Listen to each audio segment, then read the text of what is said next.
अलीबाग में एक fake currency racket का पर्दाफाश हुआ है, जहां पुलिस ने एक व्यक्ति को गिरफ्तार किया और उसके पास से 12 लाख रुपए के नकली भारतीय नोट जब्त किए गए हैं।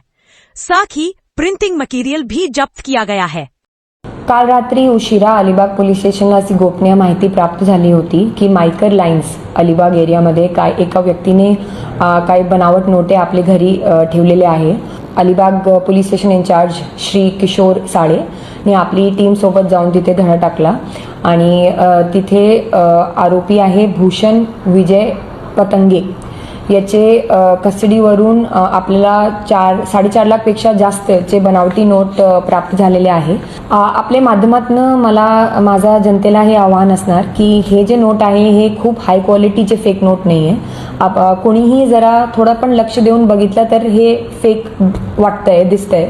तर मला सर्वांना हे सूचना आहे आव्हान आहे की आपल्याला जराही संशय आला की हे नोट फेक आहे किंवा कसं तर आपण जवळचे बँकात जाऊन त्याची खात्री करू शकत आणि त्या नोटाच्या पोलिसांच्या निर्देशनात आणून द्या।